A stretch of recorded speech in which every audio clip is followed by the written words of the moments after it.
Hello everybody and welcome into the World Center of Racing Daytona International Speedway, where the Grindstone Developments Truck Series drivers set their sights on the third race of the season here tonight. Thank you all so much for tuning in. You're watching Austin Green on PGR eSports. Qualifying is complete. Drivers are down trackside getting ready for what is sure to be one of the craziest races we are going to see this season. So without further ado, let's head right down trackside and get into tonight's starting grid. The man on the pole at the World Center of Racing is going to be the number 61 of Brock Whitehead. Puts down a 51.347. George Young will start to his outside in second place in the 48 machine here tonight. It'll be James Harris, already a winner this season. We're going to see if he can get number 2 here tonight. Back in the 4th spot, it'll be John Legger in the number 19, and rounding out the top 5, it's going to be Brad Thacker. Toby Ritters makes a return tonight. He'll start from the outside of row 3 and 6th. It's Kevin Ward back in 7th with last season's runner-up of the championship, Nathan Meyer, on the outside of row number 4 and 8th. Jamison Correa starts 9th, looking for a back-to-back podium finish here tonight with Kevin Kirchar rounding out the top 10. Back at 11th, it's Trey Whitehead with Tyler Meeks in 12th.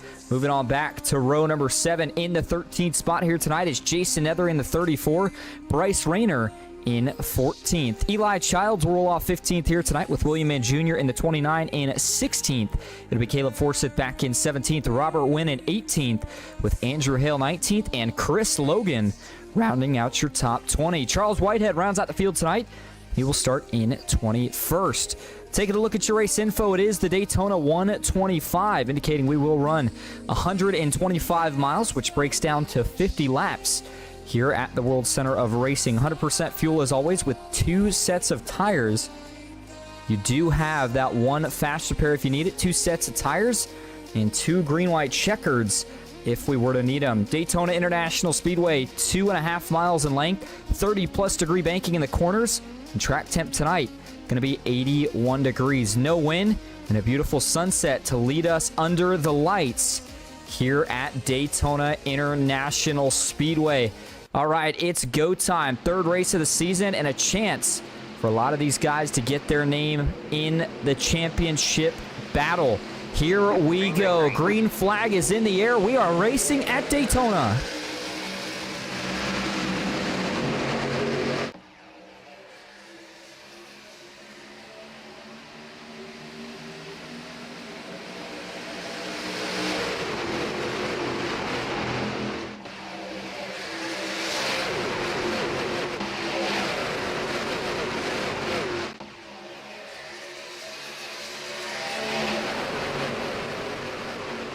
Field double file onto the super stretch for the first time here tonight, and as they run 2x2, it's the 61 of Brock Whitehead currently leading them all on the bottom of the racetrack. Outside starts to fade as they climb the banking through 3 and 4. This is going to be all about trying to find partners, somebody that you can work with at the end of this race when you need them most, and you can make those friends early on. First lap going to be a drag race back to the checkered flag, the finish line. Still got a ways before the checkered flag, but that might be the finish we see once we get to it. That's the 55 of James Harris already going to the point. Didn't take him very long. He's getting pushed by his teammate, the 24 of Nathan Meyer. Those two going to try to tandem away from the field here just briefly. But the draft, also known as the great equalizer, going to pull everybody back to even here just as quickly as they separated. 2 by 2, and now we're going to see a move from Brock Whitehead. He'll jump to the outside, looking to pick up a push from the 48 of George Young. Nothing doing it just yet. No 3 wide either, but Toby Ritter's got to be careful here. Might get split in the middle, but he was able to shut the door on Kevin Ward. Eli Childs just a few spots behind them, and then all the way towards the back, we have a couple of trucks taking it easy right now. Again, we did mention you got that one fast repair, but you certainly don't want to have to use it too early, knowing all the chaos that can unfold here late at Daytona. So right now, again, everybody seems to be taking it pretty easy. Trouble, just as I said it, caution. One in the wall. George Young is in it, but it's Brock Whitehead, the number 61, who we just saw up front battling for the lead. Heavy nose damage to the number 61. Unfortunately, I think he's going to have to use his fast repair here in the first 5 laps of this race. Looks like he is going to just go ahead and pay the tow bill. You always try to limp it back to the pits, but if he was engineless, then obviously nothing he could do there. And the unfortunate part about this, too, is with it being so early, he's going to, I mean, he gets that fast repair, but he's probably going to go a lap down, and he still has to be careful. Try not to tear up this truck. James Harris, by the way, is being scored as your leader now. I don't think we'll see any pit stops here under this caution unless these guys decide they want to go in for fuel. So before we look at a replay, we'll go ahead and hold things here for just a moment to see if that is indeed the case. But you see James Harris, Nathan Meyer, and Brad Thacker trying to catch up to the pace car. And they'll do just that here right around the 3/4 mark down the super stretch. And hey, by the way, if you're just tuning in, we appreciate you being here. Hope that everybody is having a good Tuesday evening. I'll tell you what, this is by far one of my favorite races of the season. Whenever I hear Daytona, boy, I get excited just watching these guys. And I think we're going to be in for a lot of fantastic racing here tonight, especially at the end. We've got a strong 20-plus truck field and already aggression early, obviously leading to that first incident that we saw, but certainly sometimes the way things can go at Daytona, early incidents. By the way, a couple big updates made. I don't want to call it in the off week because we didn't really have an off week, but from when we were here on the broadcast last and from last race at Las Vegas, series owner and sponsor decided to talk things over a little bit, and these guys felt that it would be best for the league if there were certain age restrictions put in place. And so I won't get too much into the details, but the basic idea is that you now have to be 16 years or older to race in the Grindstone Developments Truck Series. That is, of course, with the exception of Jameson Correa, who has been here multiple seasons and is by far one of the most talented drivers you will see. So tip of the hat to him. But all right, now that we see who decided to make pit stops and who didn't, looks like the leaders are all staying out. It is early. Let's go back and take a look at what brought out the caution for the first time here tonight. And again, starts back here with Brock Whitehead, who had been really making a charge to the front a few times. He started on the pole, and then he's going to be on the outside here. Again, we'll go first here, actually, see if we can get you an aerial shot. This is going in towards turn 1. You see the 48 of George Young behind. They're not really bumper to bumper yet as they get into the corner. Ooh, contact between the 91 and the 61. That's Kevin Kirchar on the inside, and boy, when it shoots him back to the right, that is a massive hit. 48 of George Young, nowhere to go either. Everybody else, though, looks like they were able to duck down to the inside line and the apron. Able to miss that one for the most part. Give you a few more angles of this here and show you just what this contact looks like when things are a little up close. And again, it happens so fast here, but right as they get into the corner, it looks like Kevin Kirchar is maybe drifting up the track here just a little bit. But here's what to notice. Look at the left side tires of Whitehead. They're right on that dark seam. You see Kevin Kirchar. Watch the left side tires of Whitehead. Right as they get to the corner, he starts to come down, but Kirchar is definitely moving up. I got to think Whitehead, if was moving down, was maybe to side draft and certainly wasn't expecting Kevin Kirchar to come up the racetrack. And I think in Kevin Kirchar's case, and we'll go back and look at it here, you know, these trucks, the Xfinity cars, the Cup cars, whatever series you're in, when you go to Daytona and Talladega, you kind of have to set the car, in this case, set the truck when you're getting into the corner. If you wait until you get into the corner to turn the wheel, sometimes it can go up. Other times it just gets tied out of the blue. Let's see what happened for Kevin Kirchar. Yeah, I think that's just, again, what I just mentioned about not quite setting the truck into the corner. Watch as they're coming up on the banking here. And right about here is normally when you'd be turning the wheel, but he hasn't turned it yet. He does now, but by that point, he's already started to wash up the 30-plus degree banking, and By that point, the contact was made between him and Brock Whitehead, who, as I said, goes, I mean, just about dead right here into the fence. You can't hit it much harder than he did. Not that he really had much of a choice, but here's what it looked like from his point of view. Watch the contact and watch how quickly it went south.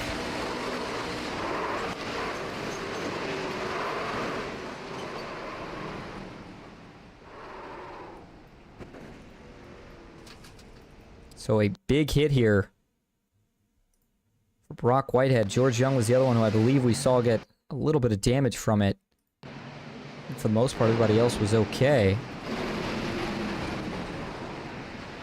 I know we had a look at this here probably from our Gopher cam. See what it looked like from...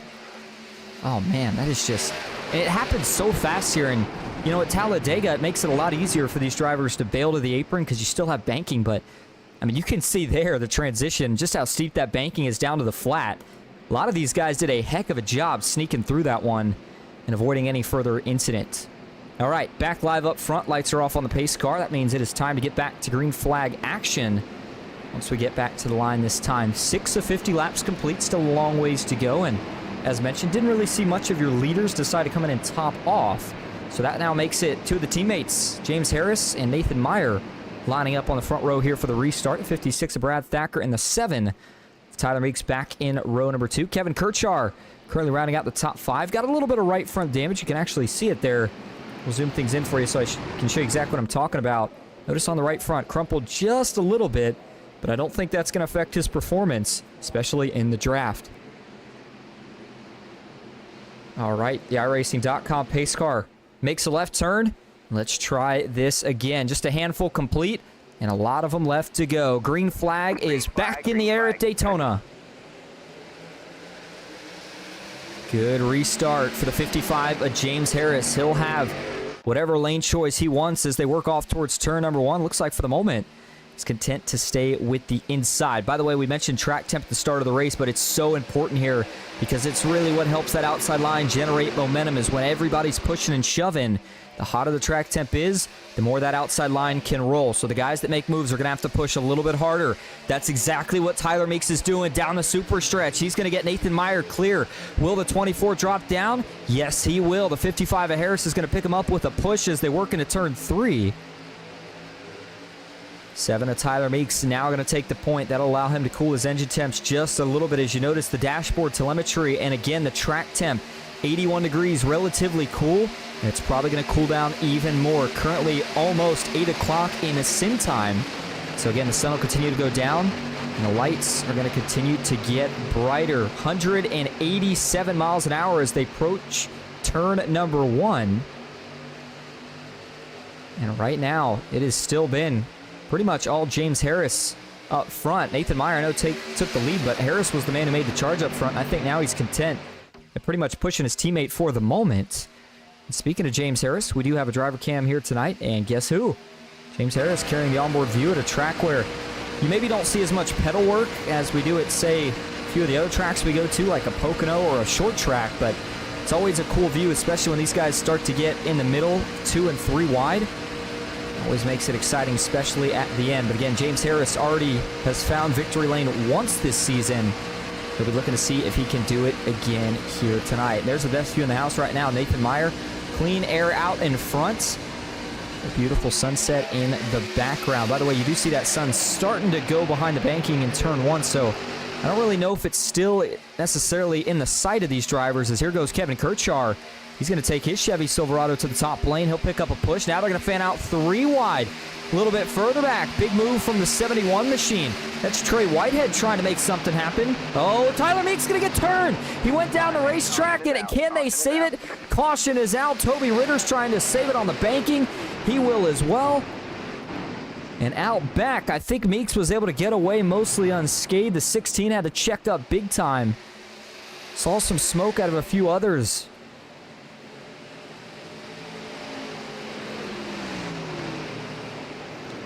Looked like Tyler Meeks was coming down the racetrack and got himself hooked on the front nose of somebody else, and from there it was on. Don't see a lot of damage, though. Those were, again, some incredible saves that these guys made. I'm amazed to see a lot of people manage to potentially hold on. see what happens here. Let's go back and look at what happened for Tyler Meeks. By the way, I think this is going to attract some pit stops. So I'll give you one view here before we go back live, see if anybody decides to pit, and we'll come back and look at this some more. But from the blimp cam, as they go into the corner, you see Meeks on the top and just comes down the racetrack, gets into the 9 of Childs, and saw even further up the 3 of Ritter's got kind of half hooked. He also saved it. Everybody drives through and is able to keep it together. All right, we'll go back and look at some replays here in just a moment, but up front, 10 laps complete. I would expect to see quite a few more of these trucks now bring it down to the pits, at least for fuel. You don't necessarily need tires here, especially not with just 10 laps complete, but that fuel window starts to become more interesting. That's when we could see some drivers pit, but well, I don't know. Nathan Meyer's not going to bite. Is Harris going to fake? Yes, he does. All right, so it looks like your top 5 decide to all stay out. The first one in is going to be Toby Ritters, who may have had a little bit of damage from that contact. Eli Childs in the same boat. You see it scraped up on the right side of his truck. And so Childs will see if he's able to get this optionally repaired or if he has to use that fast repair. Looks like he's going to choose to get optional repairs. Nethery, Meeks, multiple others bringing it down to the pits right here. And so what this will do, and well, it really won't do much if you look at it. They're not in the fuel window to make it to the end yet. And a lot of these guys know that, so they're not necessarily planning on pitting until we get to that window, which is at 100% fuel. And these trucks probably right around lap 20 to 25 or so. I'd say right around lap 20 to 22, actually, to be more conservative. Nonetheless, it's going to keep the leaders the same. Let's go back and look at this caution a few more times. And again, go back to where it started with Tyler Meeks here. We're going to go back to the chopper view. And for Meeks here, as he gets in the corner, he's just following Kirchar. Sometimes as a driver, you get a little bit of that tunnel vision. He sees Kirchar go down, starts to follow. Just gets a little bit too far, and again, gets right down into the 9 of Eli Childs, who couldn't do anything. He was tucked up behind Brad Thacker. Next thing he knows, the 7 is on his door. That starts to turn the 7, and then Toby Ritters tries to sneak by, make some contact. That's what got him turned. And then you see the big contact there for Childs and Ritter. You almost wonder if that's what maybe did some more damage to those two trucks. Heck of a save, though, by Meeks right there to get that truck oriented back in the right direction. Onboard view for this one. Going to certainly show you exactly what I'm talking about here. For Meeks, watch as he's just trying to follow Kirchar. He's trying to help him out. And actually, that one's interesting. Play that slow.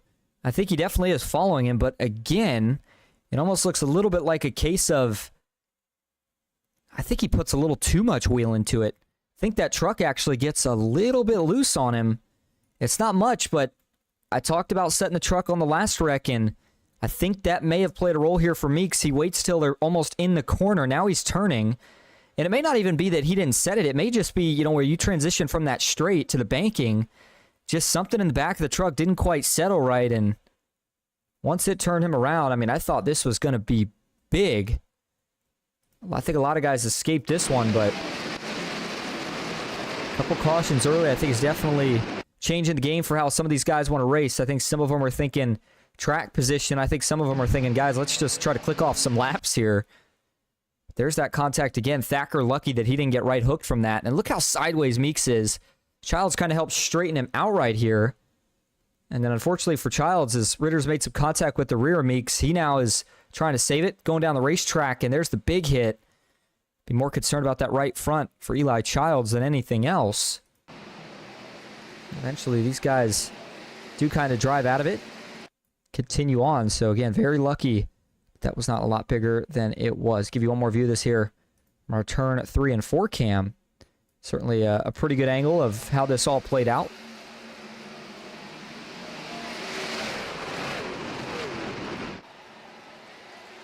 All right, so second caution of the night as we now line up for another restart, and looks like the sun is just about fully set. You see the lights on for the pace car, not the caution lights, but the headlights. So that means that these guys are just about officially into nighttime. And so you know what that means. Track temp going to start to go down. Speeds going to start to go up. 12 of 50 laps in the books. Nathan Meyer is your race leader with James Harrison second, Kevin Kirchar in third. Got Brad Thacker in fourth, Trey Whitehead in fifth, Kevin Ward on the outside of row 3. Now this is an interesting point. Since iRacing made the update, you see the lights on, but the sun's not out, the track's not completely dark, so the lights don't seem to quite work the way they used to, so it almost makes the track feel kind of dark. But again, it'll only stay like that for so long until we get into full nighttime, when those lights really start to illuminate the racetrack. Back into the restart zone we go. Green flag back in the air. 13 of 50 laps in the books. Nathan Meyer, boy, he got a big jump. You got to be careful here. He's going to go up to the top lane and hope that he's able to pick up a push. Nope, back to the bottom he goes. When you get that far out in front here, most tracks, we'd say that was a phenomenal restart, but you get too far out in front here, that pack's eventually going to come back to you, and the lead's too big. You're not going to be able to block the runs. James Harris, though, going to drag race his teammate here off of turn 2. Who's going to get the better push? Thacker trying to line up. Kirchar got to the 24 first, but now he fades back. And it's a 3 versus 2 truck battle. Advantage to the top. James Harris clears. Brad Thacker going to move up to second now. 13 of 50. Again, complete. If you're just tuning in, we appreciate you being here. We're watching the Grindstone Developments Truck Series at Daytona International Speedway. The Daytona 125. James Harris going to lead another lap. He has been so impressive so far. Whoa, we had a couple trucks out of shape through the trial bowl. One of them, I think, was the 112 of Kevin Ward. He makes a massive save. Good job by Andrew Hale and Caleb Forsyth to give him some time to catch it. As you see the 81 of Jamison Correa drafting behind his teammate, the 99 of Bryce Rayner. 3 of Toby Ritter's just behind them. By the way, the one truck that, well, we pretty much know how to use their fastest pair, Brock Whitehead, he has fallen a lap down, so he is still hoping to catch a break here with a caution and get that lucky dog. That truck is all cleaned up, took the fastest pair, but again, going to need to get back on the lead lap to have a chance at the end. Thacker still on the outside, trying to side draft the bottom lane backwards, but he just doesn't quite have enough aero support from out back yet to make that happen. That's the 71 of Trey Whitehead trying to make something happen here, but you can see those two just can't seem to quite get lined up comfortably. And even if they do, you usually need 3 trucks to really get your lane to start making some progress. We'll see if Bryce Rayner or Jamison Gray decide to jump up. They both just got clear in front of Kevin Ward. They wanted to try to make something happen on the outside. We'll see. Nope, but instead it'll be Kevin Kirchar on the 91. Further up, he's the man that decides to jump out of line. So now Thacker's going to go back to the pushing role. Harris got down in front of his teammate. By the way, another thing I want to mention, since we talk so much about pushing here, the trucks are pretty much the one exception series, well, at least to a degree, where you can push anywhere around this racetrack as hard as you want, as long as you're square. Usually the only real sketchy spots where pushing can sometimes be an issue is on the exit of the corners, where again, you unload from all that banking onto the straightaway and the truck tends to get really light. That's the only spots that you really got to be a little bit careful. But again, if you're center, you can pretty much push anywhere you want. Saw Andrew Hale right there with a pretty big checkup out of 4. Looked like he thought about splitting Kevin Ward. Thought better of it. But now we're going to see another one try the third lane here. Actually, no, Kevin Ward's just jumping out of line. I don't think he wants any part of this anymore. And that's going to push Andrew Hale and Caleb Forsyth now up right to the back bumper of the 71 of Trey Whitehead. The 34 of Jason Nethery in tow as well. He'll start to pull up to those guys. Whitehead's going to go through, as will Chris Logan, Kevin Ward, and a multitude of others that have now gotten this outside line back to its former shell. The 91 of Kevin Kirchar led that lap as he drew even with the 55 of Harris, trying to get clear to jump down in front. And we start to see this much pushing, this much bumper to bumper for this many laps. It starts to become a battle of who has more temps. 24 has been pushing his teammate for a while, but the 56 of Thacker has been pushing Kirchar for quite a while as well now. Thacker, though, with a big push down the super stretch. Almost has Kirchar clear. Is Kirchar going to take it? No. The 91 so close to getting clear, but couldn't quite do it, and that stacks him up a little bit out back. Thacker had to check up. The 91 got a little high. That's how much momentum they had. And now I think Thacker, well, I thought he was jumping out of trouble. Hale's going to get turned and up in the air, but back on all 4. Another one hard into the wall. 2 more get collected. Up and over is the 9 of Childs, who barrel rolls before landing back on all 4. Ritter's still sliding through the grass. We've got another collected. That's William Mann Jr. in the 29. To bring out your 3rd caution of the night. 18 of 50 laps complete. That means this is going to become tight on fuel. And for Eli Childs, who we saw flipping over in the trial, well, good thing that he didn't take his fastest pair on the last incident, because he is going to need it now. And that one started with the 4 of Andrew Hale getting turned. And then again, it seemed like things kind of snowballed from there. Now, again, right around that 20 lap mark, so I think all of a sudden this is a lot more about fuel than it was during the last caution. I would be amazed if we don't see your leaders definitely going this time for fuel. I'm not sure if anybody will take any tires or not, but I think you definitely go in here, and if we get a few more cautions, you might be able to stretch it even without having to pit again. Certainly going to be interesting to see how they decide to go about it. 55 of Harris here, still leading the field. He's got the Grindstone Developments sponsor on board. 91 of Kirchar, this is a good opportunity for him as well if he goes in, be able to get a little bit of that right front damage fixed. And again, he was fast out front, but whenever you get damage here, it doesn't take much. In the draft, it doesn't affect you a ton, but when you get out front, when you're going so fast, you need every bit of aero you can get, and certainly wonder if that was playing a little bit of a factor for him. Nonetheless, though, 55 Harris leads them all in. Not too surprised to see everybody coming in for at least fuel here, potentially full service. Meyer gets it back into his box. Trey Whitehead with troubles there getting into his box. He actually hit the wall, so he's going to have to back up, reset, get back in, but he'll lose a ton of track position in the process. So as everybody comes out of the pits here, saw a few people taking at least some tires. Gives us a good chance now to go back and look at what brings out your third caution of the night. And again, it all started right around the 4 of Andrew Hale, who had been running in decent position here on that outside line, and something went wrong. I'm not sure if it was contact out back that started from a checkup or what. I think that's what it's going to be. So I mentioned Thacker getting high here off of the corner. I thought initially he was going 3 wide, but I think his truck just kind of darts away from him for a moment. Trey Whitehead doesn't really want to split him, so he checks up. Andrew Hale has to check up as well. And then Forsyth trying to check up, but again, that stack up just accumulates so quickly. Immediately sends a 4 of Hale, turned pretty much right into the fence, nowhere he could go.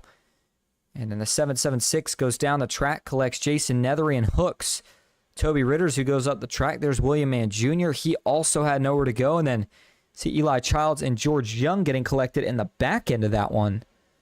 So we now go to a bit of a different angle on this. Let's see if we can go back to our pit lane view.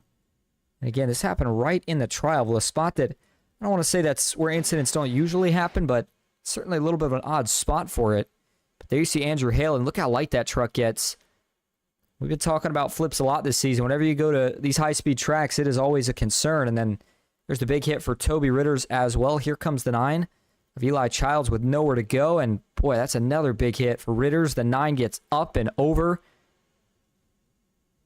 And you see Childs on his roof here. The sparks flying. He was eventually able to get back on all 4. And then Ritters right there with some contact to Chris Logan, but Logan was able to at least continue on without any damage.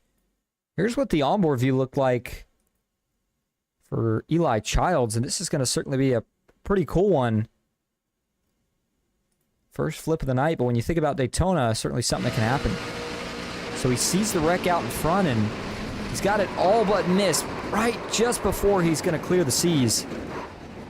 Just gets clipped in the right rear, and obviously sends him around before he even has the opportunity to do anything. And again, that checkup, it's brutal here, and this is kind of things that it can cause. Normally you don't see it when these guys are given some space in the pack, but again, just an odd start right there with Thacker getting loose. Not really loose, but more so just darting out of line, and then the checkup out back, and for Hale, nowhere to go. He makes the big hit. And then unfortunately, everybody else that gets collected, it just didn't really have anywhere to go in this one.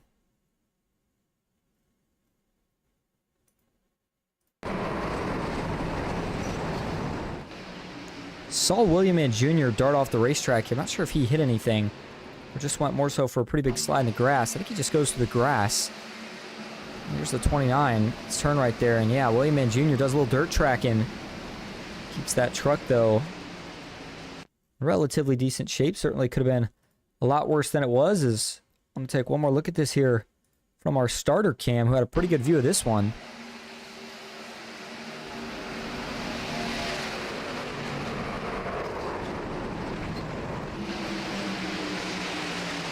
All right, so back live we go, where we're getting ready for another restart. James Harris still being scored as your race leader. Lights on the pace car are off, so we're going back green this time. Nathan Meyer second.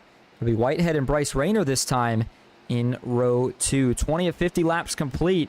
May turn into some fuel mileage now. We'll have to wait and see. Either way, green flag back in the air. We're back racing at Daytona. Good restart for both trucks on the front row this time. Harris with a push, though, right out of the gate from the 51 of Charles Whitehead. 776, Caleb Forsyth quickly going to jump down further back. By the way, he is up 11 positions from where he started this race at. The only two that have done better than that, the only one that has done better than that is Charles Whitehead in the 51 truck, currently sitting in that third spot. He is up 18 positions from where he started this race at. Down the super stretch, 2x2, but up front, Harris going to lose the lead to the 24 of Nathan Meyer. I'll tell you what, that outside has definitely been the better lane on the first lap of the last 3 restarts that we have seen. So I'll be curious to see if we get a late race one, if the leader gets to choose. Do you choose the outside? Now we're going to see a third lane. The 71 of Trey Whitehead jumps up to the top. No takers. Kevin Kirchar is going to split him out in the middle. That is going to send the 71 all the way to the back. Certainly not what you want to happen, but it's almost like a conveyor belt going to the front, and he got spit out to the side. And everybody else goes by. Now Toby Ritters, I don't know if he wanted to jump out of line or if he felt like that push was going to be too uncomfortable, but they quickly sort it back out. Kevin Kirchar jumps down just behind the 51 of Whitehead. Meanwhile, Trey Whitehead, he still wants to split it 3 wide. He's feeling racy here early, and I'm a little surprised. I thought that we'd see these guys calm down after the last couple of cautions, but they're still going at it. Ritters in the 19 of Legger says, you can have it, man. We know what we're fighting for, and it is not till the end of the race. Legger and Ritters, though, seem to be falling a little bit towards the back here as they try to stay tandem together. Even further back, a couple of the trucks that have sustained damage here tonight. Kevin Ward, Robert Wynn. Well, Wynn and Kevin Ward haven't really gotten any damage. They've just been hanging around the back here tonight, maybe waiting to the end to really go for it. But Andrew Hale, George Young, William Mann Jr., Eli Childs, all kind of trailing off towards the back end of this pack. Again, maybe not really wanting to necessarily push it yet, but all the cars that we have tonight that are still on the racetrack are together. Nobody has fallen off of the pack yet. But again, still a long ways to go. When we hit the line this time, we will be 1 lap away from the halfway point here tonight. Oh, trouble, Harris. No, they keep it together out back, though. They're going to wreck. Another big one. The 19 of Legger's in it. The 61 of Brock Whitehead's in it. Legger ramps up and over. Couldn't tell that was. I think it was Thacker, Chris Logan, Toby Ritters. Caleb Forsyth was around where it started. Andrew Hale's got damage. I mean, the calamity just continues. I know I said these guys have a fast spare, but nobody's going to have one left by the time we get to 20 laps to go in this race. They keep wrecking them up at the pace that they have been. This is all going to, again, it's a stack-up effect, a chain reaction where you got to know at all times at this track what's going on 4 or 5 rows ahead, because this is what happens. As watches, see the 55 of Harris, he has to initially check up. I don't know if he got hot, felt like he was going to blow the motor, or what I think it was here is I think that he just felt like the pusher on Nathan Meyer may have been getting a little uncomfortable. Either way, he checks up briefly. But that checkup, again, because they're running so tight together here, I'll show this to you one more time from that same angle. That checkup is so quick that you see right here the 51 of Charles Whitehead, not really anywhere he can go, so he tags the 55, which sends him up the track into Kevin Kirchar. Now Whitehead has to check up. Thacker's got to get on the brakes. So does Forsyth. And eventually they just all start running each other over. Tyler Meeks gets to the back of Forsyth. Nothing he could really do. And then now it's on. You see the 776 of Forsyth. He goes around into the infield. There's Legger, Thacker, and Whitehead. They take some big hits. In fact, 2 of the Whiteheads get collected in that one. There's Andrew Hale sliding through the grass. I think he's going to make contact at some point. And this is, oh yeah, piles in. And there's Toby Ritters. And the 16 as well. I mentioned was trying to hang back. That's Robert Wynn just to avoid something like this. And unfortunately gets collected instead. Show you some more angles of this here. First from the spectator cam, show you exactly what it looked like from the fans' point of view. Forsyth got up in the air, didn't go over. Legger almost went over, and then, like I said, it almost ramped over the 56 of Thacker, and this collected in total probably about 5 to 10 trucks. I mean, I don't know if I want to call it the big one, but it was certainly a pretty big incident. Again, continues to now start to thin the field as some of the trucks involved in that don't have their fastest pair anymore. So they'll have to try to fix any damage that they may have gotten manually. As show you this from a couple different spots. There's Forsyth getting turned and gets kind of pushed by Meeks there, and you see how quickly that truck starts to get light. And then we talked about what happened up top here. Brock Whitehead and company getting turned, and see Thacker, know where he can go. And eventually there's Legger. Again, very interesting looking wreck, the way that truck kind of ramped up and over before getting back on all four. Let's see what it looked like from his point of view. I want to see a couple cockpit angles from this wreck, but we had some really interesting looking hits, to say the least.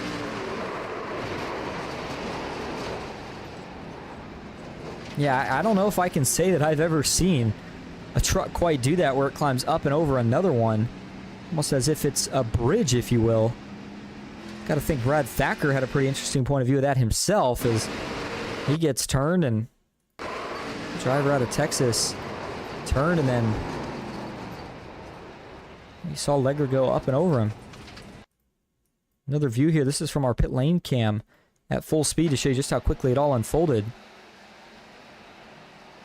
And Trey Whitehead getting involved after trying to make moves to go to the front, that unfortunately kind of sent him to the back. And I think the theme of the lesson learned here tonight by this point in the race is going to be, you better start going for track position now.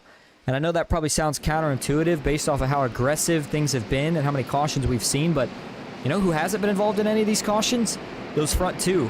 You know why they haven't been involved in any of the cautions? Because they have been the front two. Everything has happened behind them so far here tonight. And I think that's maybe the strategy some of these other drivers are going to have to turn to, is just keep all the track position you can get.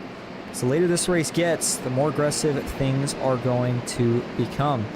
By the way, with that last caution, looks like we did see some pit stops. Looks like from some of your leaders as well. I was trying to see if everybody up front decided to pit. Certainly would think that drivers who felt like they were close would. In fact, let's go back and look at it here. This was the pit stop. I think the top three decided to stay out. Yep, it was actually Charles Whitehead who kind of let him in. Nope, Rayner decided to bail off too late.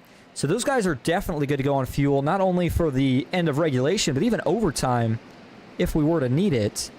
With these guys up front, I know they're saving under caution, so I think they'll be good to the finish, but certainly might start to wonder if this thing goes green until a late caution, if they can still make it to an overtime. By the way, I want to give a shout out to everybody watching here tonight. Lorraine, good to see you in here. Mine 500, and Buster Malcolm. Hope you guys are having a good Tuesday evening. By the way, don't forget, PGR Intimidator Super Speedway Series makes a return to kick off quarter number 3 this week, Thursday. Looking forward to that one. Race start at 10:30. Make sure you tune in with myself and Dawson Wise, as we call that one. The PGR SummerSlam 499 coming up as well. PGR's second biggest race of the year. $1,750 given to the winner. Check it out on PGResports.com. All right, here we go. Back into the restart zone. Green flag is back in the air, and it's 24 laps to go at Daytona. 55 of James Harris matched the restart with the 91 of Kirchar. That leaves Nathan Meyer with a choice. Teammate or momentum. Right now, the bottom actually seems to have the momentum, so he doesn't have to worry about it. We talked about how strong that outside's been on the first lap, but Kevin Kirchar does not have any help. Let's see if Childs decides to dart up. No. Couldn't quite slam the door on Jason Nethery, who has now made his way up into the top 4. Nethery up 9 positions from where he started this race at. Looking to see if he can maybe help the 91 of Kirchar go to the lead. George Young, Brad Thacker, they're now starting to pull themselves back into the mix. Meanwhile, further back, already 3 wide. Will Thacker try to go high with the 29 of William Mann Jr.? He will not. William Mann Jr. has to get out of the gas. Looked like him in the 59. We're getting ready to make some contact. And now Brock Whitehead going to bail. That'll leave William Mann Jr. all by himself. He'll quickly shuffle back into the outside line. Meanwhile, at the front of the field, you've got Nathan Meyer still leading the charge. The 91. Oh, man, watch out back. Trey Whitehead tried to make a move on Brad Thacker and almost led to a wreck. Now he tries to go back low. Thacker says, I don't think so. As they stay 2-by-2 trouble. Eli Childs involved up in the air. Is this going to collect a bunch? Caution is out as William Mann Jr. gets turned back up the track. George Young is in it. Kevin Kirchar. Tyler Meeks. Kevin Ward able to miss any further damage right there at the end. But the struggles continue here. Somebody's bumper is going bananas here on the backstretch too. George Young, though, going to park it and tow it. You hope not, but I almost wonder if that's going to be a night ender for him.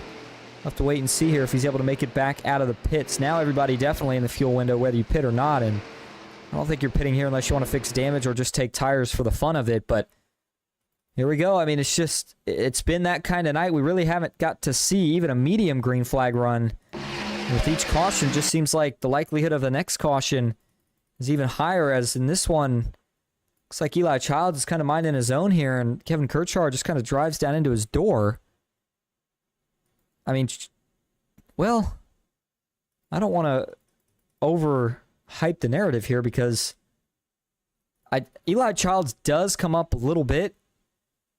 Kirchhoff is really moving down, though. I still think Kirchhoff, I don't know why he was coming down so aggressively and so much, and even at a certain point here, Childs kind of flattens out. He doesn't go up anymore, but Kirchhoff just keeps going down and just tags the 9 in the right rear. I'm not sure if he didn't know he was there or if he was trying to go down for a side draft and just slightly misjudged it with the 9 just barely moving up the track. But either way, again, man, it's been a rough night for Eli Childs. It feels like he's been caught up in just about everybody else's mess, if you will. And unfortunately, it looks like that's exactly what happened to him right here as well.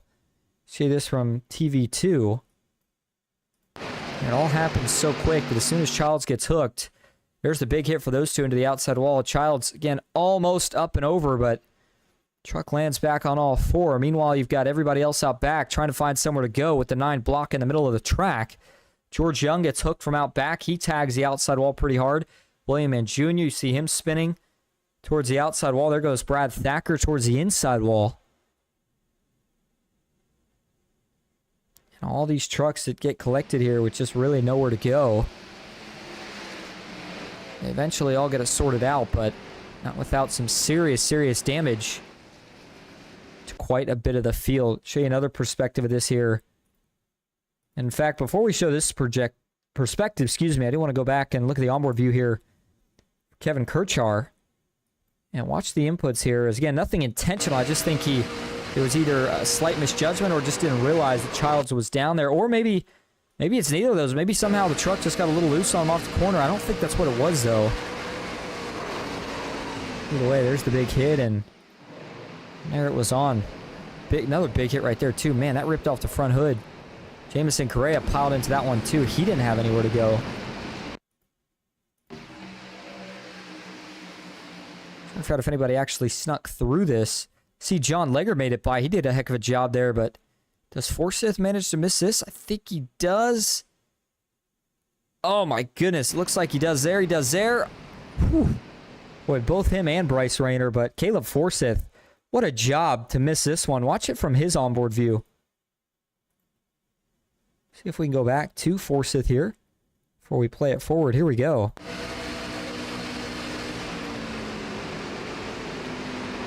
I mean, you know, one of the things you'll hear a lot of people say when we talk about super speedways is 75% skill, 25% luck, or a lot of skill but still some luck, however you want to say it. But it's the truth. When you come to these tracks, it doesn't matter how good you are. Sometimes you have to be lucky in a certain moment to be there, to use the skill and put it to use at the end. And for Forsyth, he's going to have a shot to keep fighting towards the end of this race because he missed that wreck. Obviously, he did a heck of a job to drive through it, but with as many as around him that got collected, certainly he's got to feel pretty lucky to miss that one. See if he can take advantage of it. All right, so as we're back live, just before we go back green, I did want to show you what the schedule looks like for these guys. Again, third race of the season here tonight. Next week, another big event. It'll be Indianapolis Motor Speedway, one of the crown jewels when you think about racetracks to win at, just as big as Daytona is. So looking forward to heading to the Brickyard for 50 laps around that 2.5-mile oval. After that, we start to go to some of the more technical tracks for a couple of weeks. It's Gateway, followed by Lucas Oil, a short track. And then we go back to a 1.5 miles in Kentucky. We got a road course on the season, Watkins Glen. And then it's off to Richmond and the Milwaukee Mile. That's two of the short tracks later on in the schedule before we finish things off at Darlington and Atlanta at the end of the season. The other thing to keep tabs on, again, only 3 races in as there is James Harris ready for this restart. But the other thing to keep tabs on is what points are looking like for these guys each and every race to see if anybody starts to separate themselves as a championship favorite. And as it stands right now, the way the points are, James Harris and Brock Whitehead are actually tied at 43 points each. Casey Sprinkle no longer in the series, was in that 3rd spot. Tyler Meeks will take that 3rd spot. Bryce Rayner was 4th, but I mean, just looking at points, your top 7, 8 are all within 5 points of each other. And when you look at it that way, it's just too early to tell. That's the beauty of fixed setups, is it just keeps everybody so much closer in the standings. Certainly going to make it a fun championship to watch all season. Green flag back in the air, and we are officially under 20 laps to go as Nathan Meyer gets the better restart right down to pick up his teammate. 55 of Harris has been strong all night, as has Nathan Meyer. You got to think those two are the favorite for the moment, but Jason Nethery, big opportunity here. Well, the 61 always splits him. Brock Whitehead goes high. They're going to ditch the 34 of Nethery. He'll pick up a teammate. 71 of Trey Whitehead. And is that 3rd lane going to develop, or will it start to stall out? Can Nethery make a comeback? Forsyth and Andrew Hale sticking with Nethery, but it's not enough. Looks like the 71 of Trey Whitehead will get there. And a beautiful move by the duo, the 71 and the 61, to get clear of that 34 truck. Still 2x2 as they work off of turn number 4. Coming back to the line, it'll be 18 laps to go. Not at the point of crunch time just yet, but I do think you want to start thinking about some track position. We still have 19 trucks in this race and on the lead lap. The only 2 that are now officially retired is Eli Childs and George Young, both involved in 2 separate incidents. And of course, too much damage to continue on. The 61, though, still strong out in front. Remember, Brock Whitehead qualified on the pole. And here he is flexing some muscle again. The 71 going to get a little bit of payback, if you will, as the 34 Nethery, Forsyth, and everybody else jumps to the outside. Trey Whitehead has got no help. And that 71 is going to need to pick up some soon. Looks like Charles Whitehead's going to allow him to duck back down in line.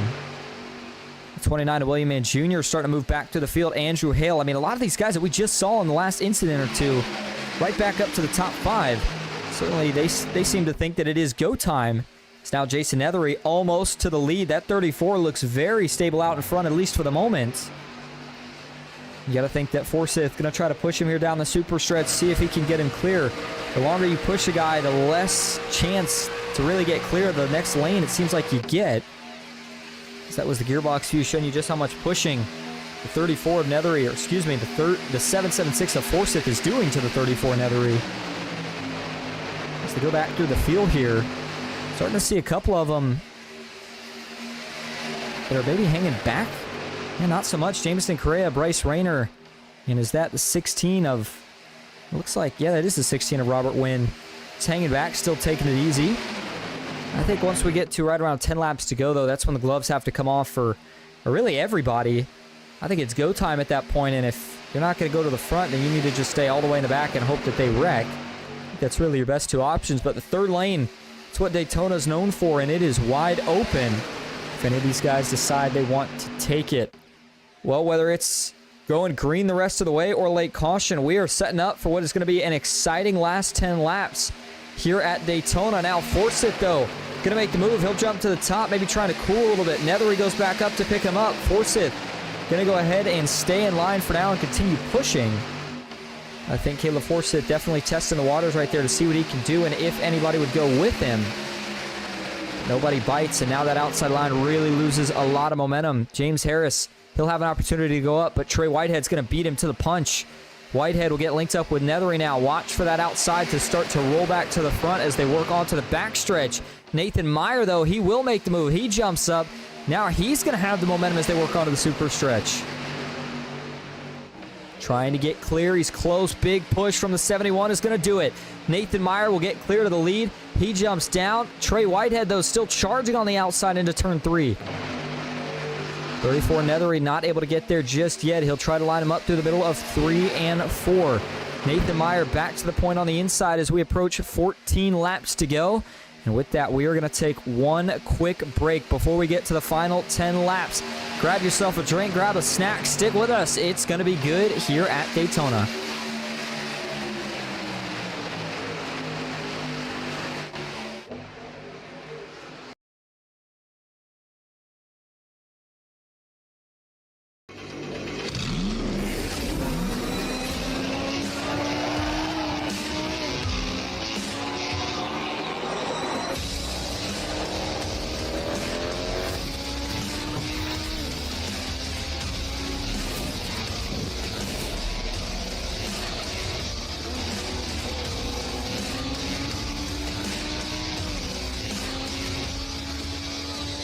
I played a couple of simulators and this was like very responsive, especially the hydraulics and stuff, the motion and stuff was really, really on point. But you feel like you're really driving, it feels real. It adds so much to the experience. It's just really, really cool. It was pretty awesome.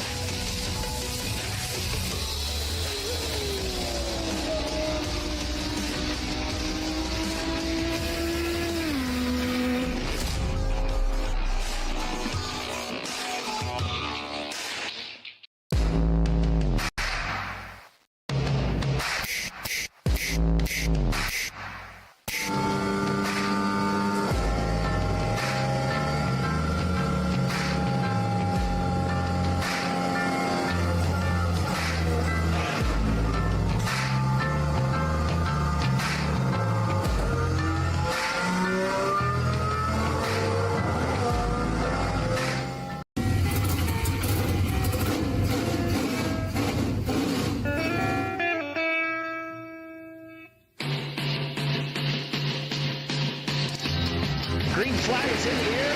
We are racing.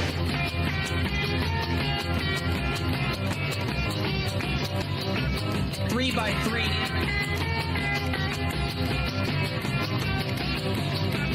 Almost no trouble. Around goes Alex Hill. On into the outside wall goes Hill. They're wrecking big time out back. We're not going to throw a caution.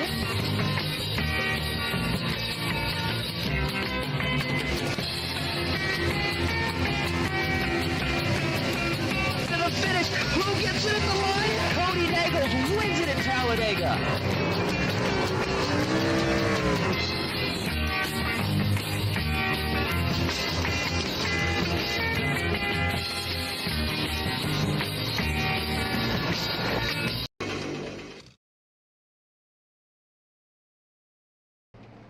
Welcome back to Daytona International Speedway, the Grindstone Developments Truck Series, Daytona 125.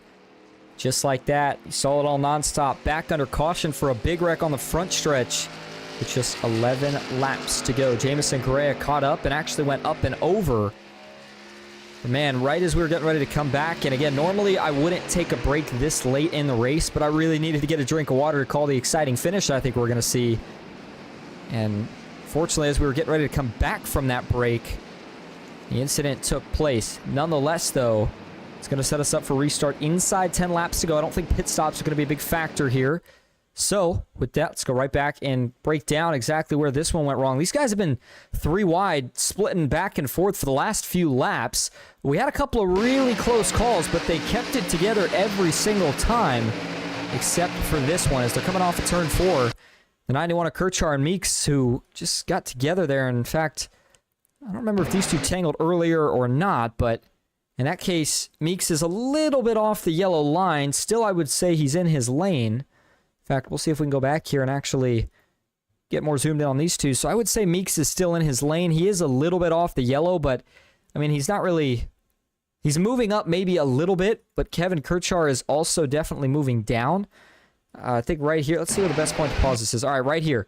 So this is about when they're both kind of in what would be their established lanes. You see that for Kevin Kirchar, he's kind of straddling that seam. Tyler Meeks is about a quarter of a lane off the yellow. By the time they actually make contact here, Kirchar is well below that seam. Meeks is maybe half a lane off the yellow, but I think that's definitely more Kirchar coming down than it is Meeks coming up. But, I mean, either way, if you know, Meeks is more to the bottom, the contact doesn't happen. If Kirchar doesn't come down, the contact doesn't happen. And I think for Kevin Kirchar here, the only reason that you see him moving down is because he's trying to follow the draft of the trucks in front of him.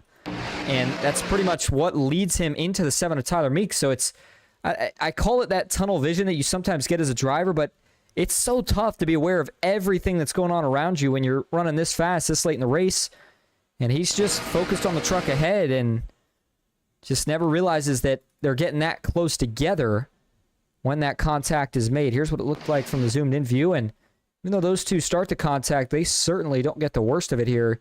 Meeks is able to go low and gathers it up, but then Correa gets turned back up the track into Hale, and look at Jamison Correa. This thing gets up on its side, and then he's going to go for the long, dreaded slide here through the tri-oval. Good news for him is, normally we don't say this, but sometimes flipping over actually works in your benefit because he never actually, clobbers the wall or another truck really hard. It's more so just this long slide, and even when it lands back on all four, you really don't see any damage on that truck. So he may continue on even without having to necessarily use a fast repair, which would certainly be good news for Jamison Correa. Here's another view from the spectator cam. Kind of showing you that really the 81, the only one involved. I know I said a big wreck, and it was a big wreck for the 81 of Correa, but as far back in the pack as it happened, didn't really collect a whole bunch of trucks.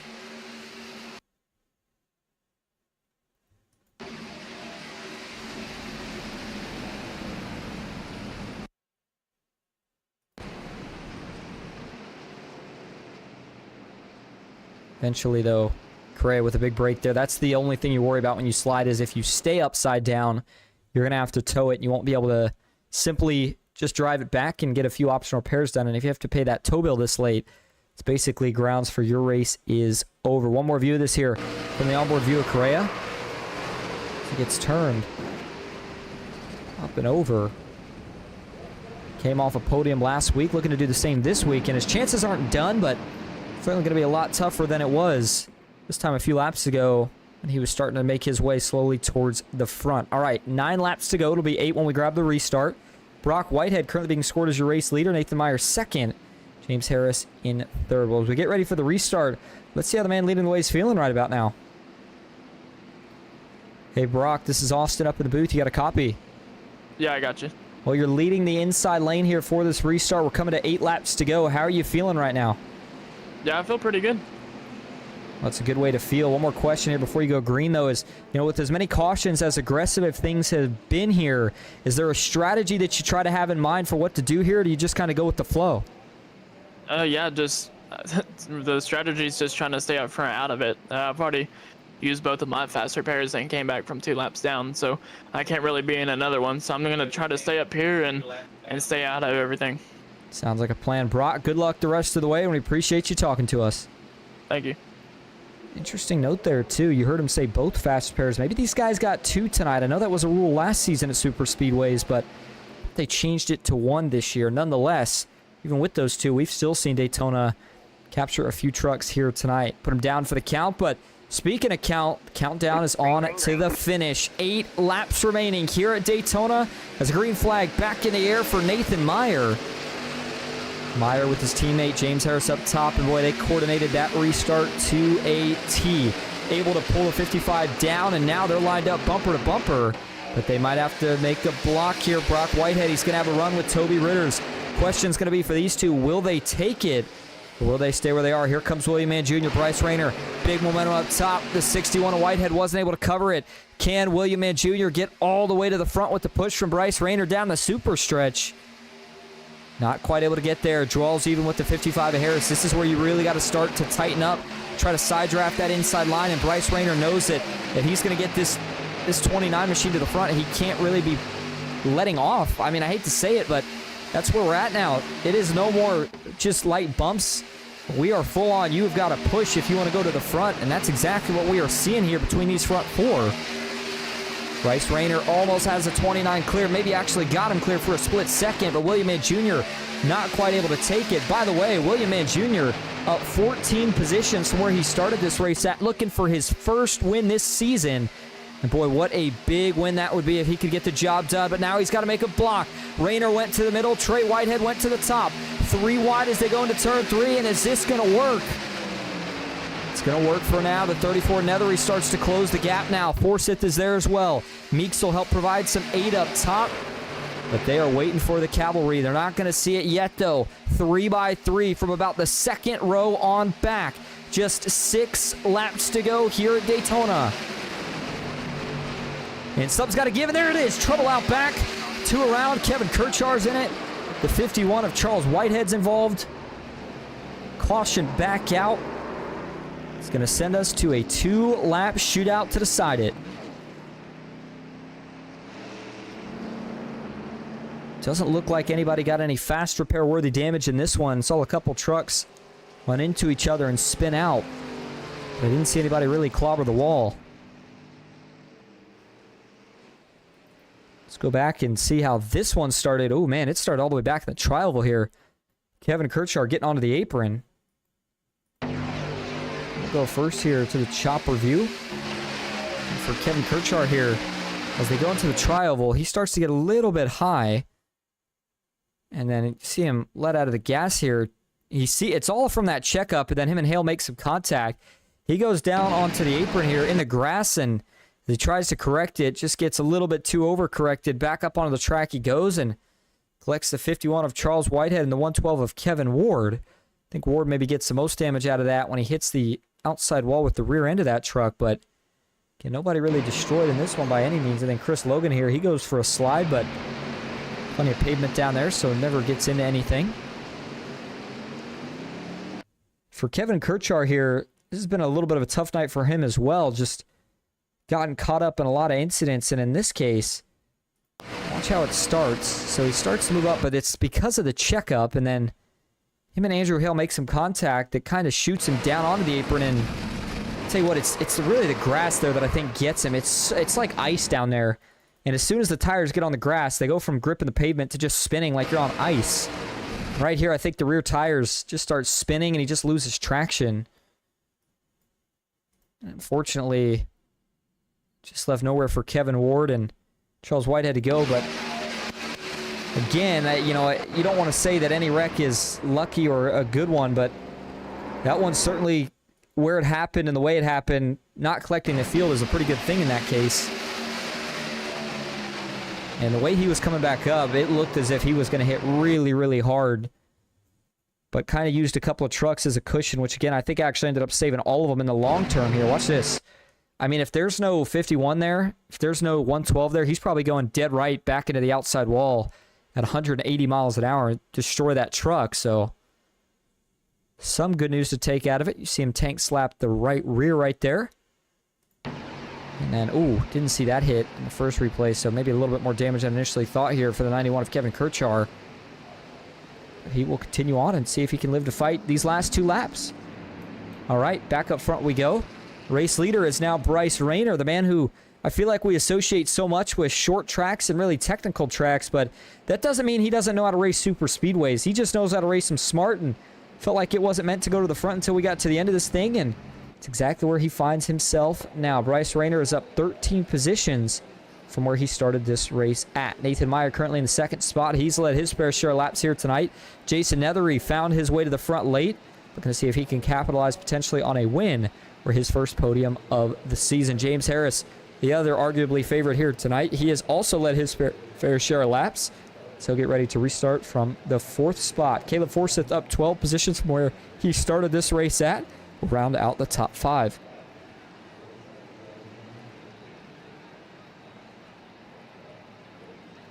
Again, if you're just tuning in, we appreciate you being here. You are watching the Grindstone Developments Truck Series live on PGR eSports. And, this race, I think, went a little bit different than what we were initially expecting. But, it's still been a good race overall. I know a lot of drivers have a love-hate relationship with this track. I'm sure some of them absolutely love it. Some of them maybe don't like it at all. Can certainly not make or break a season, but have big implications on it. If you're a driver that finishes consistent every week, and you come to a track like this where you can get caught up in any single wreck at any time and hurt your finish and hurt your point standings. But Bryce Rayner has been doing a really good job pretty much all night.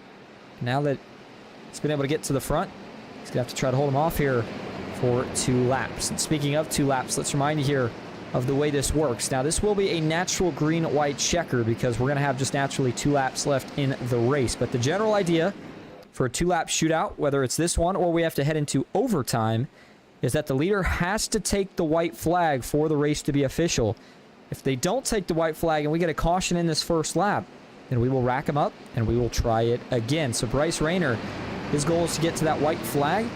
And once he does, all bets are off. Doesn't matter how big or how many times they wreck on that last lap.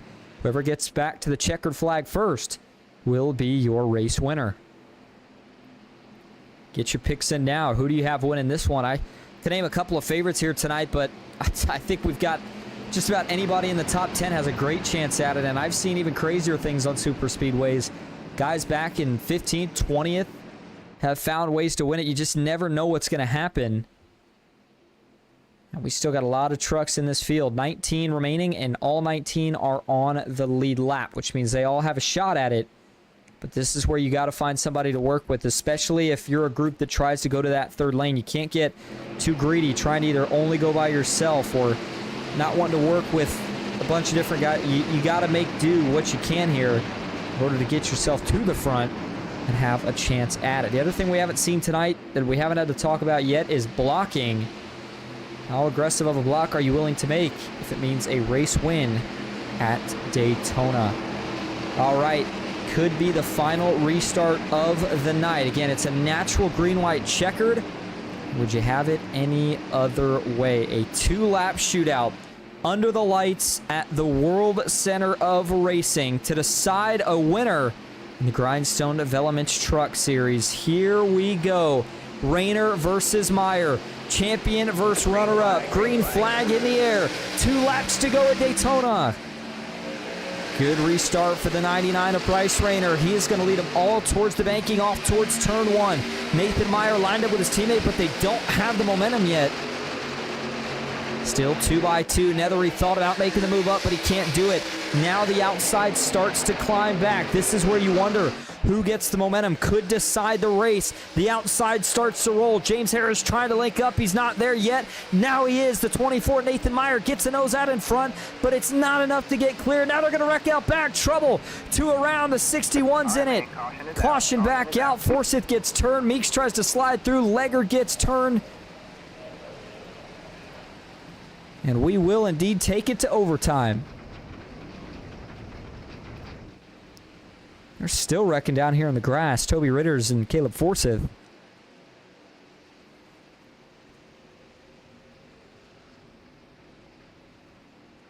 These guys, I don't think we're even quite up to full pace yet when that caution happened, but just everybody getting really aggressive, thinking that it may be the last opportunity to make track position, and when you only have 2 laps, you start to get antsy, and somebody here must have got a little too antsy. William Mann Jr. ends up in the middle here. They almost kind of form that lane pretty naturally, which a lot of times you'll hear me say they forced it, but this kind of forms up, again, pretty naturally right here. William Mann Jr. kind of slowly works his way to the middle, getting pushed by Whitehead. Now he's established. He is there, established. And then, just comes up. Maybe feeling the pressure of having 2 trucks around him here, and it gets a little tight. Sometimes you wiggle a little bit, but when it's that tight, unfortunately, you don't have much wiggle room, and William Mann Jr. just gets up into the 3 of Toby Ritters. And once he does, the 3 and the 29 go back down the track. They hook the 776, who hooks the 61. It's just this big domino chain reaction, but you see these guys here through the grass, and Ritters never actually hit the wall. Neither did Thacker. I don't think any of the... Oh, well, I take that back. Fortunately, it looks like Ritter just clipped the wall. Oh, man, right before it transitions to the turn. He would have missed it, but I don't think that really did too much damage for him. I think the bigger concern here would have been when this first unfolded on the backstretch here. And watch some of these cars. I mean, there were some big hits in this. Forsyth, as he goes back up, Whitehead turn almost up and over. And then he hits Forsyth again. And there's the big hits. Legger, Kirchar, and Forsyth. I mean, those were the biggest hits of the wreck, and they didn't happen until about, I don't know, 3 or 5 seconds after the wreck actually started. Give you another view here from the zoomed-in point of view. And there's Whitehead getting light. Not quite up and over. Correa sneaks through on the bottom. Then as Forsyth gets turned, this is where the real big hits are going to take place. Look at Legger. Dead right. Big hit. Collects a 16 who had nowhere to go. I mean, this may classify as a big one. It collected quite a few of them. Oh, man. Didn't see that either. Chris Logan was hauling it through on the apron and got collected right at the last second. Give you one more view of this here from the blimp cam before we go set up for this overtime. This gives a little bit better of an idea, just the magnitude of how many trucks get collected in this one.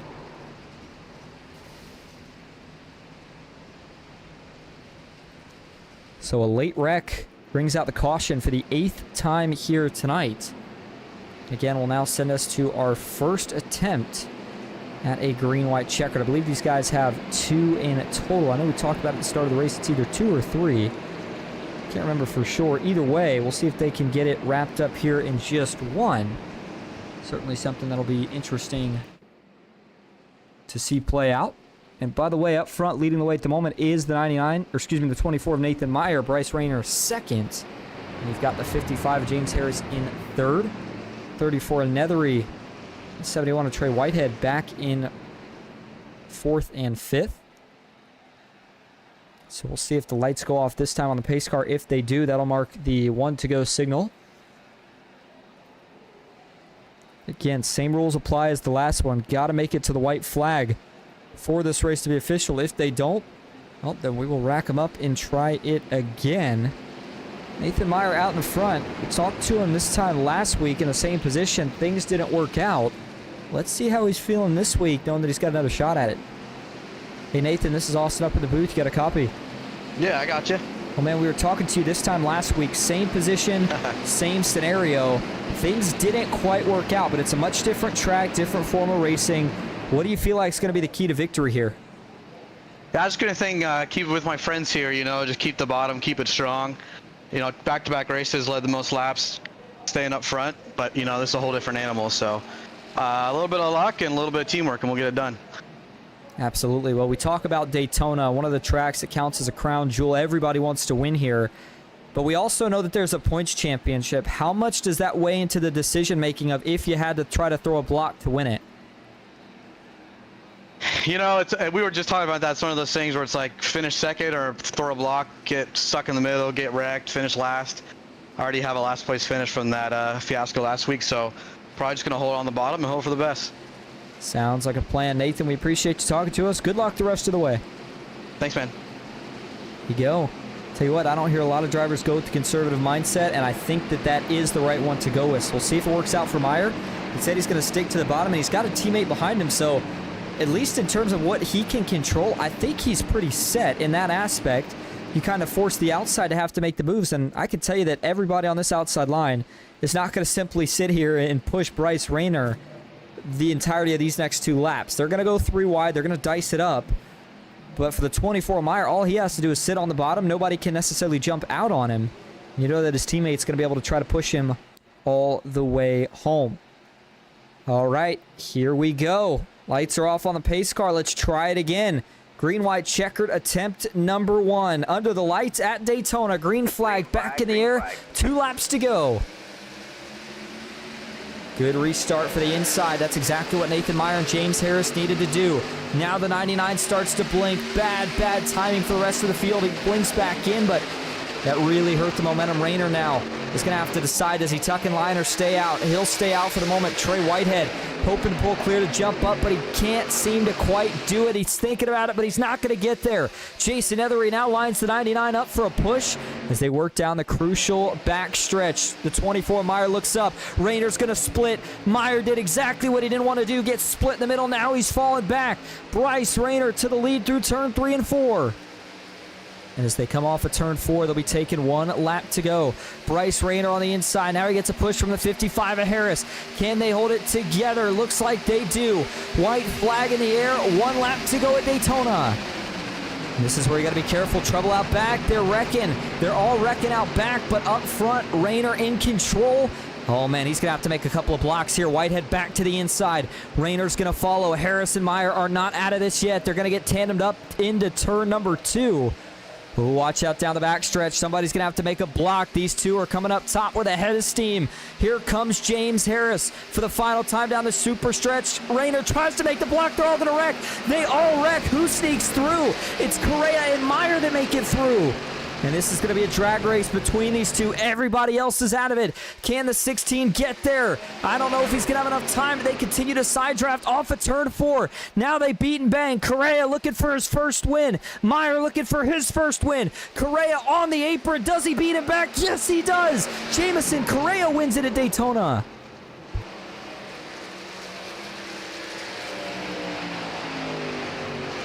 Jamison Correa with his first win of the season.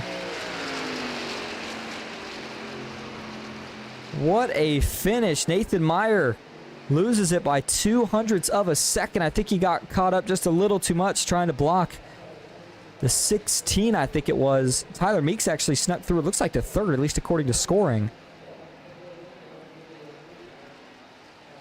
Man. That was one of the most chaotic last lap finishes I think I've ever seen at Daytona. For a minute, I really didn't think that anybody made it through that last wreck. Blocking, I mentioned it. You wonder what a guy's willing to do to win here. Well, Bryce Rayner just laid it all out. Didn't work, and unfortunately collected quite a few in the process. That's a risky run when you try to throw a block here, but right now, it's all celebrations for the 81 of Jamison Correa, who grabs his first win of the season. The World Center of Racing. What a finish, though.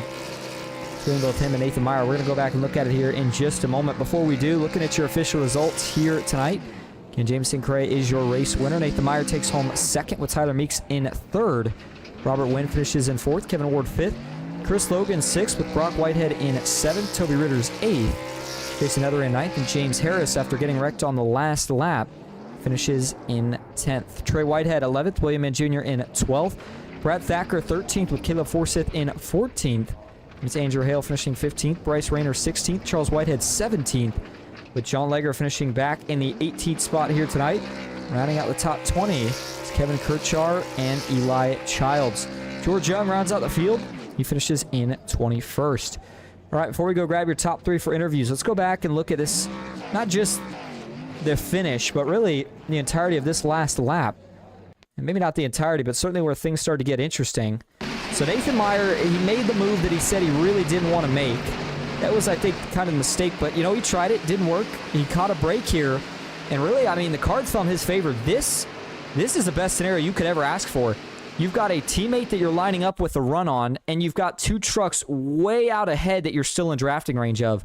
I mean, that is all the ingredients you need for a massive run, which ideally is a run that's going to win you the race. But here we go as they go down the super stretch. Here's the run.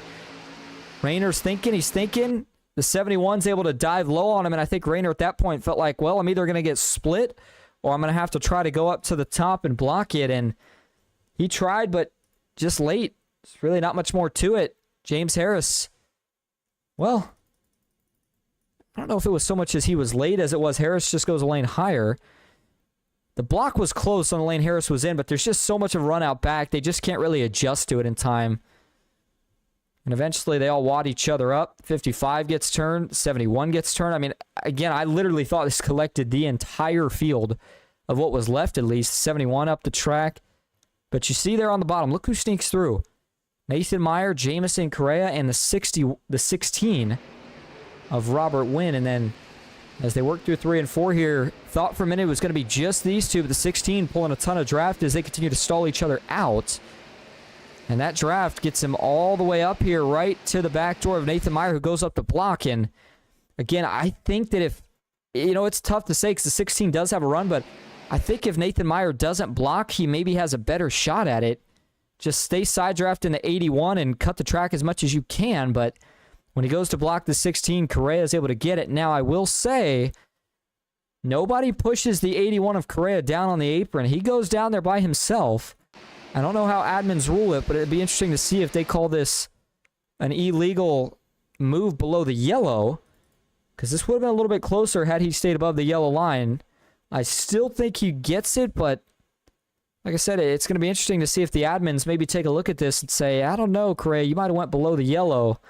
Although considering he did the burnouts, thinking maybe these guys said that it is going to stand as official. I'll give you another view of this here. TV2, and this is just how close it was right at the line. I mean, 2/100ths of a second isn't by much, and that's what it looked like. A fantastic win, at least of what we know of for now, for the 81 of Correa. We're going to go grab him along with the other two of your top 3 for interviews. Stick with us. We'll be right back at Daytona.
All right, welcome back to Daytona International Speedway. And unfortunate news that we just got in from race control. The 81 is being ruled as a below the yellow line violation. Race control ruling that nobody forced him down there, that he went down there cutting the track to gain an advantage. So, boy, as much as it hurts to say, because, man, he did a good job getting to that point and missing the last wreck, Jamison Correa will not be declared your race winner tonight. That's going to push everybody else up a spot.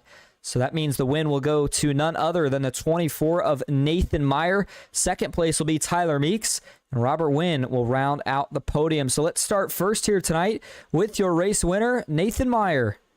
Hey, Nathan, this is all set up in the booth. You got a copy? Yeah, I gotcha.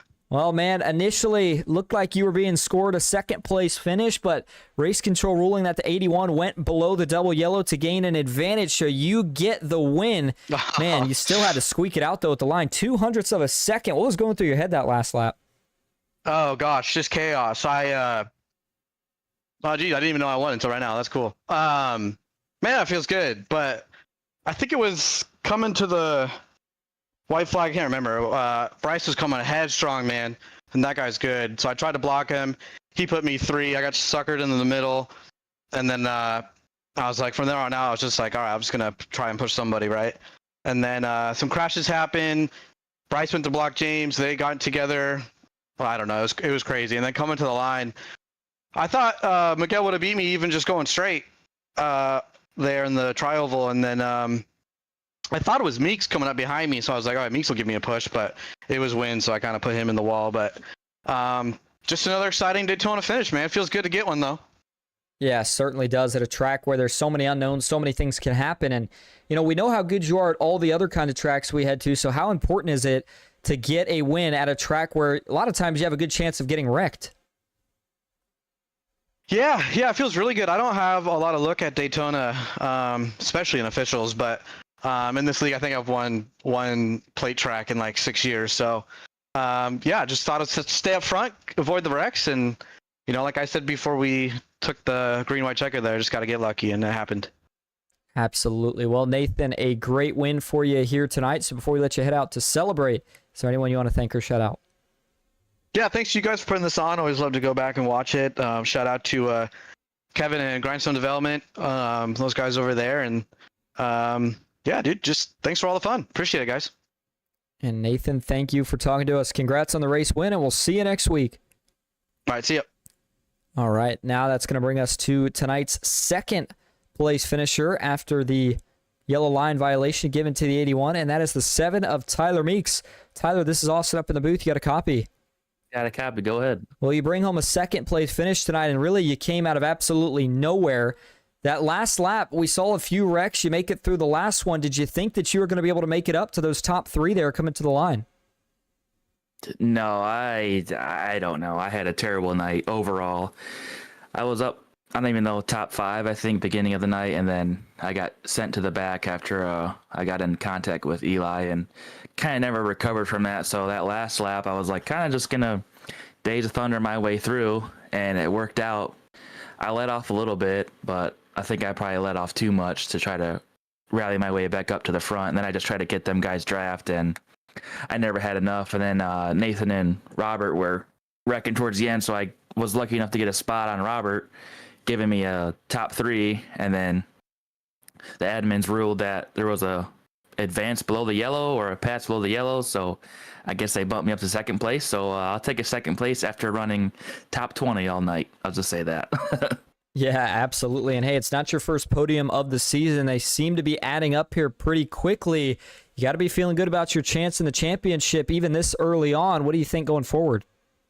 Yeah, I think we're gonna get a good points day on Brock. He was in that last lap caution. James as well. He was in that last lap caution. So I think now I'll be 2 points behind Nathan in the running. I want to say that should put me at second place for now. And we got Indianapolis next week, so I don't know. I don't think I'll win next week, but it's one of the tracks I like more. So we'll take a second place after having a bad car all night, and we'll go to Indy next week. Sounds like a plan. Well, Tyler, we appreciate you talking to us. So before we let you head out, is there anyone you want to thank or shout out? Yeah, for sure. You guys for always hosting us and putting on a good show.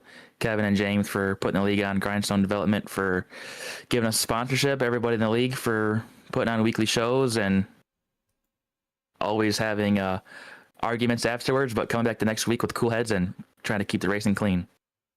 Absolutely. Well, Tyler, again, congrats on the second place finish. We will see you next week at the Brickyard. Yes, sir. Have a good one. You too. All right. Now that's going to bring us up to your final podium finisher of the night, Robert Wynn. See if we can get a quick word with him. And I'm looking for him right now. Don't see him at the moment. Again, some of these guys probably not realizing that the results have changed. So we'll go ahead and send a quick message to see if we can get him in here. If not, then obviously we'll wrap things up for the night. But, I mean, nonetheless, again, what a great race in the sense of, I know we saw a lot of cautions. I'm not going to say it's the best Daytona race that I've ever seen, but just the craziness and the guys, it's just Daytona. I mean, what more can you really ask for? But the finish in of itself, I mean, I hate to see the 81 get EOL'd, but, I mean, he made the mistake. He'll learn from it. It's a tough lesson to learn. But nonetheless, win goes to Nathan Meyer, his first of the season, and well, that is certainly making him a dangerous contender for the championship because we know how good he is at all the other style of racetracks we go to. And as for Jamison Correa, obviously not going to have another chance at a super speedway victory this season. Daytona, I do want to mention, is the only super speedway that we actually go to this season.